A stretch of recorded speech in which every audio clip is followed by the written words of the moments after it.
So today we are going to start with connective tissues. So connective tissues are those tissues which connects different parts of our body. Okay, the entire organs, different organs of our body, they are connected with the help of uh, connective tissue. Now, connective tissue in our body are of three types. The first is the supportive connective tissue. Supportive connective tissues include bones and cartilages, means those tissues which are connecting, they are connecting different parts of our body, but along with that, they are also providing support to us. If bones will not be there, the person will not be able to stand.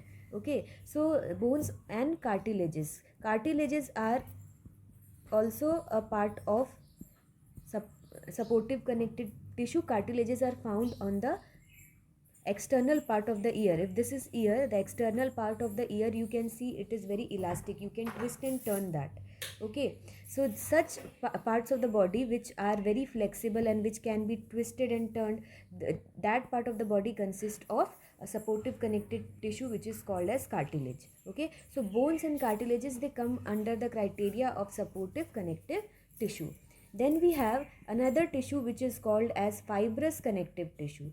Fibrous connective tissues are those which are having structure just like fibers. They will, how you see the fibers of the cloth, in the same manner they will be having structure just like fibers, which we will see further. Okay, so these include tendons and ligaments. Tendons and ligaments are those, tendons means now in your body your bone is attached with the muscles of your body. So if this is the bone, okay, the muscle of our body, it is attached to the bone with the help of a thread like structure which is called as tendons. Okay, and two bones, they are connected to each other. Suppose there are two bones, okay, they are connected to each other again by a thread like structure or fiber like structure which is called as ligament, and these tendons and ligaments are part of fibrous connective tissue. Okay, now coming to the third type of connective tissue, the third connective tissue is fluid connective tissue. So you must be knowing that our body consists of various fluids. What are the fluids which are present inside our body? Blood is there, okay, then we have lymph is there, we'll study this also in detail, and then we have tears. There are various other fluids which are present in our body, so they all are a part of fluid connective tissue. Why they are called as connective tissue? Because they are connecting the entire body. For example, if we talk about blood, so blood, it is traveling throughout our body, means uh, it is present in the brain also, digestive system also, respiratory system also. The digestive system, in the digestive system, the blood is taking the digested food and it is distributing that digested food to different cells of our body. Okay, similarly, if the brain will not be getting sufficient amount of nutrient, it will not be able to work properly, so that is also distributed to the brain by blood. So in a way, different system, nervous system, digestive system, respiratory system, they all are connected together with the help of blood, which is a fluid connective tissue. Okay, same is the case with lymph. Lymph is a yellow color liquid which is found inside our body. Okay, and this lymph only consists of our immune cells. Now you all must have learnt what is immune cell. I have already told you in the chapter allergy that WBCs of our body are only called as immune cells. Okay, tears, what is the work of tears? The work of tears is a fluid, it is basically a protective tissue, or you can say a protective fluid tissue which protects our eyes from any kind of dust particle or any kind of harmful germs entering our eyes. Okay, moving on to, so we were studying about connective tissue. So I have already explained the difference between bones and cartilages. Bones are very hard structure which consist of phosphorus and calcium, okay, as their minerals, and if sufficient amount of calcium will not be there inside the bone will grow weaker. So as soon as the person becomes old, the bone loses its calcium in huge amount. That is the reason why in the older age the bone becomes weak. Now bone is a very hard structure. In your fingers, in your toes, there you can see that it is not quite flexible there. That is a very hard part of our body. Even the brain part, if you touch, it consists of a hard structure which is called as skull. Okay, these all are called as bones. Why these bones are present in our body? First of all, it is there to provide support. Okay, different organs of our body, they are standing upright, they are standing in a position. For example, hands are there, legs are there, because of the support which is provided by the bone. It is just like, suppose somebody makes a pandal. So if for pandal they are not going to put that bamboo framework, the pandal is going to demolish. In the same manner, for our body to stand upright, or for our body to get a particular shape, the bones are very important, because bones are forming the framework of our body. Second function of bone is to connect or to protect important organs of our body. For example, this bone is protecting the lungs part. Okay, this bone is protecting the thigh part, this bone is protecting the hand part, this bone is protecting the brain part. So all the internal organs of our body is protected by the bone. So the cell of the bone is called as, the cell from which the bones are made is called as osteocytes. Okay, osteocytes. Coming to cartilage, cartilage are comparatively, it is also a connective tissue, but it is comparatively softer as compared to bone. Why? Because it does not contain mineral like calcium and phosphorus. Okay, now cartilages, they are generally found in the external surface of our ear. If you must have noticed, we can easily twist and turn the external part of our ear because it is very flexible. That is made up of cartilage. Okay, then the pointed nose, the point of the nose, it is also made up of cartilage. So here you can see in this particular picture, ear is there. So here elastic cartilage is present. Then the point of the nose consists of hyaline cartilage, which is, you just remember that what is cartilage. There is no need of remembering different types of cartilage, but remember that external surface of the ear is having cartilage, a tip of the nose is having cartilage. Okay, all the flexible parts of our body are having cartilage. Then here you can even the windpipe, if you must have learnt respiratory system. So the respiratory gases, they enter our body. We know, you must be knowing that there are two pipes internally. One is the food pipe which carries the food, okay, and one is the windpipe which carries the air, for example oxygen. So this windpipe also, they have ring like structure. These are also cartilages. Now why we have different pipes for food and air to pass? Because if the food will be passing through this windpipe, then we will have choking, the oxygen will not get space to pass. Okay, तो जो बीच बीच में we have this जिसको कहते हैं सरकना, या we have this hiccups, it is only because some amount of food has entered your windpipe. So that is why two separate pipes are provided. One can carry the food, one can carry the gases.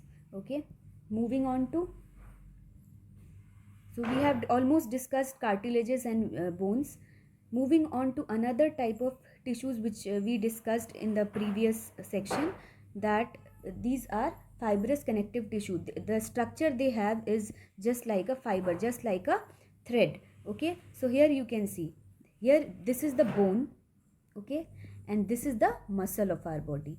Now we know that internally bone is there, then there is layer of muscle, and then there is layer of skin. So सबसे अंदर में क्या होगा? Bone होगा, फिर उसके अंदर में क्या होगा? मसल होगा, उसके बाहर में क्या होगा? मसल होगा, उसके बाद क्या होगा? स्किन होगा. Whenever you get hurt, you will find that only the part of your skin gets removed. Okay, or whenever you get deep cut, only you will find that white color structure which is the muscle of your body, but never you will find that bones are visible. Okay, whenever you get a cut mark, or whenever you get any kind of hurt. Okay, so muscles are attached to the bones by a small fiber, this white color fiber which is visible, which is called as tendons. Similarly, these are two bones.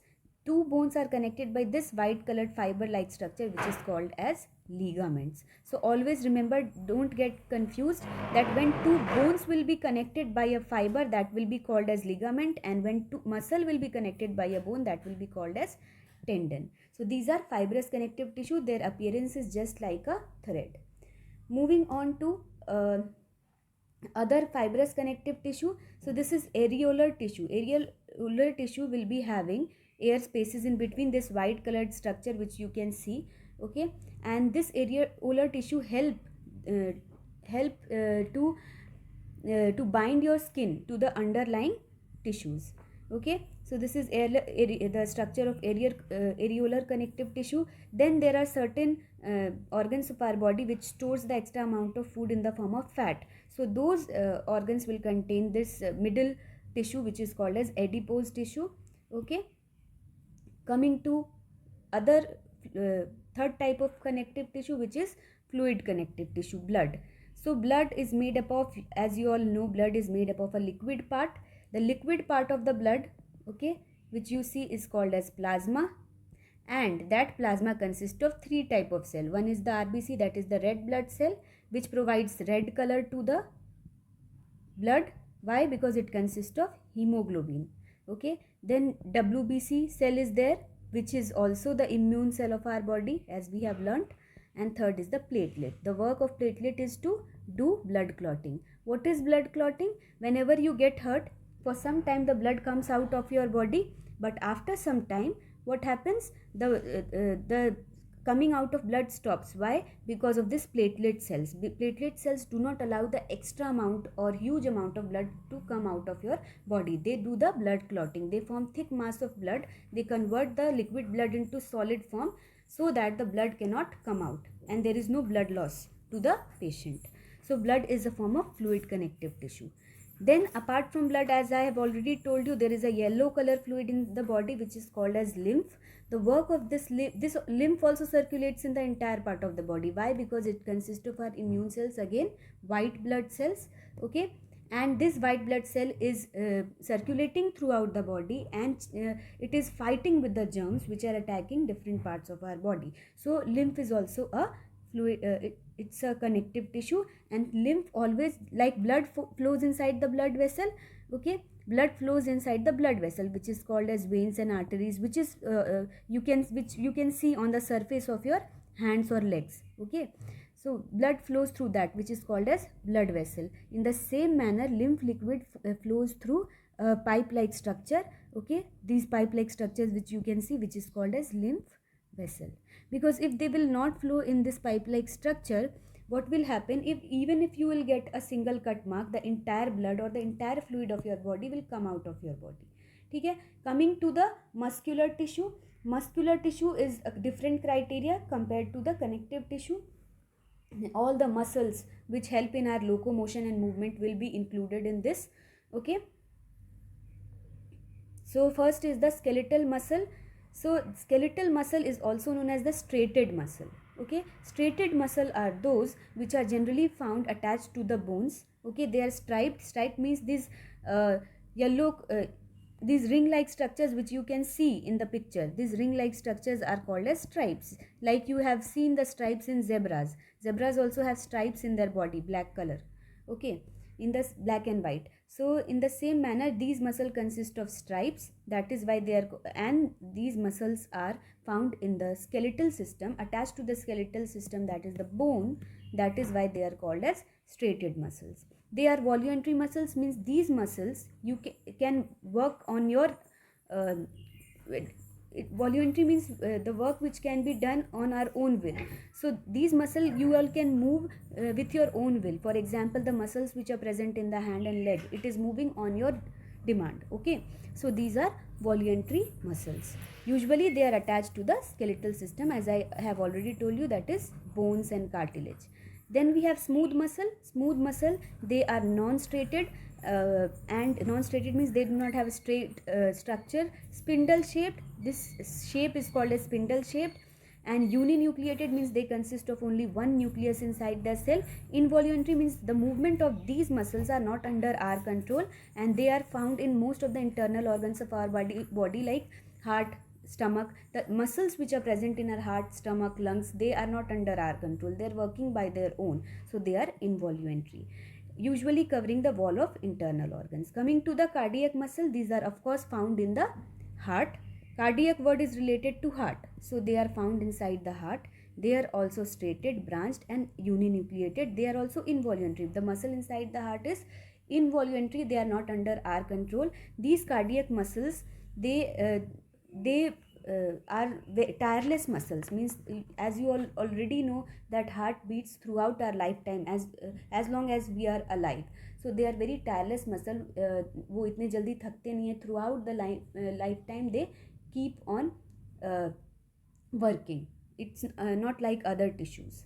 Then about nervous tissue, we have already discussed in nervous system chapter that when different nervous cells will come in close contact with each other, they will be forming nerves or nerve fibers.